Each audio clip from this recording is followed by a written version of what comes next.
आदित्य को जब उसकी पहली पोस्टिंग मध्यान्हपुर रेलवे स्टेशन में मिली तो उसे उम्मीद नहीं थी कि एक सुनसान कस्बे का यह स्टेशन उसकी जिंदगी की सबसे डरावनी रात का गवाह बनने जा रही है। रात के तकरीबन 9 बज रहे थे।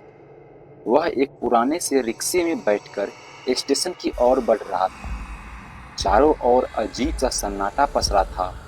न दुकानें खुली थी, न ही कोई राहगीर नजर आ रहा था। सिर्फ गली के कुत्ते की आवाज कभी कभी सुनाई देती। रिक्शा चला रहा आदमी रामू अंधेरे में भी बुरी तरह पसीने से भीगा हुआ लग रहा था। उसकी निगाहें बार बार पीछे मुड़ती और उसकी सांसें तेज थी। भैया, कितनी दूर है स्टेशन? आदित्य ने पूछा। बस बस साहब, पहुंच गए। आवाज में घबराहट साफ साफ नजर आ रही थी। स्टेशन पर पहुंचते ही आदित्य ने जेब टटोली। किराया 60 रुपया था, लेकिन उसके पास केवल 50 का नोट था। खुले नहीं है, 1 मिनट।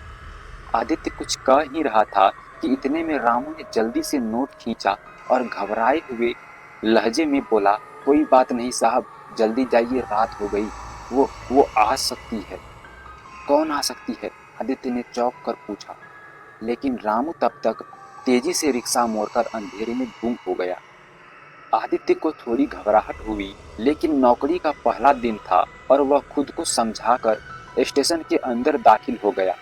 स्टेशन वीरान था, कहीं कोई सवारी नहीं, न ही कोई कर्मचारी।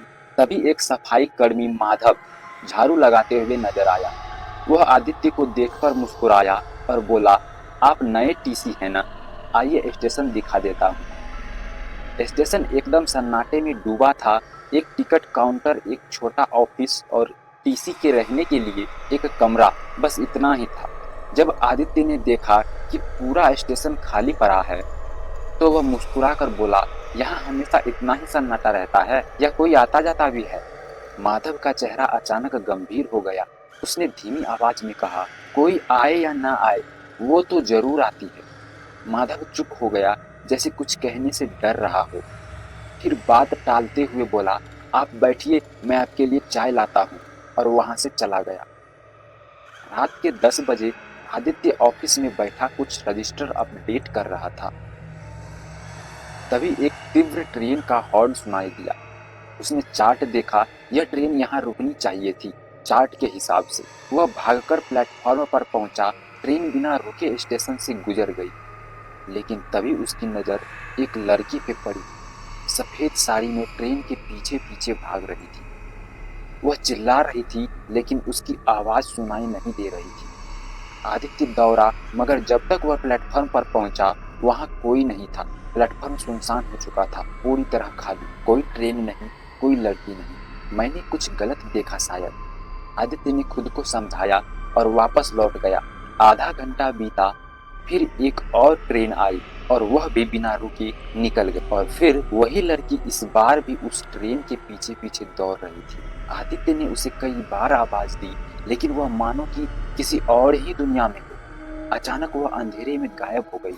अब आदित्य के मन में बेचैनी सी होने लगी। इस बार वह ऑफिस नहीं गया, वह स्टेशन पर ही बैठ गया, अगली ट्रेन का इंतजार करने लगी। हवा अब ठंडी नहीं, सिहरन भरी लग रही थी।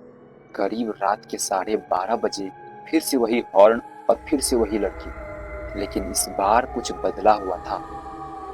इस बार आदित्य ने देखा कि लड़की के पांव जमीन से नहीं छू रहे थे।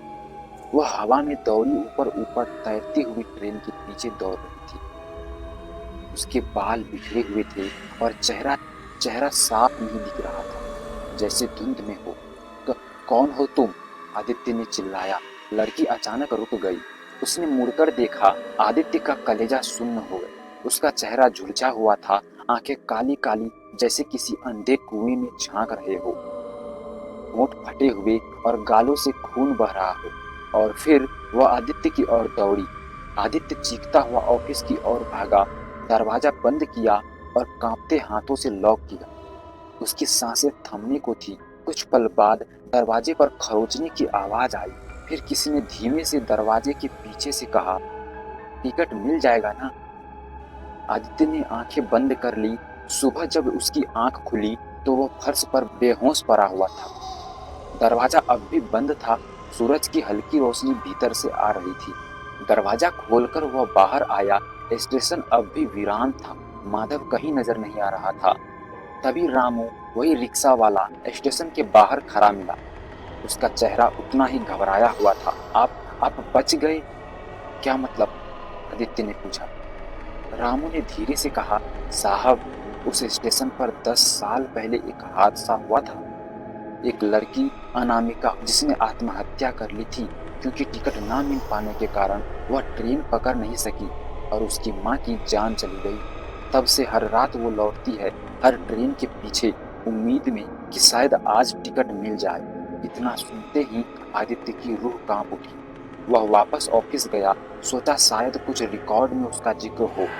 और सच में 10 साल पुराने एक रजिस्टर में दर्ज था, अनामिका मिश्रा, आयु 24 साल, ट्रेन छूटने पर पटरियों के सामने कूदकर आत्महत्या। इतना पढ़ते ही आदित्य के हाथ से रजिस्टर छूट गया। अचानक उसे फिर से वही आवाज सुनाई दी, टिकट मिल जाएगा ना? इससे आगे का स्टोरी पार्ट 2 में सुनिएगा दोस्तों। अगर आप चैनल पर नए हैं तो वीडियो को लाइक और चैनल को सब्सक्राइब जरूर कर दें। ऐसी मजेदार और डरावनी कहानी हम आपके लिए रोज लाते रहते हैं। धन्यवाद।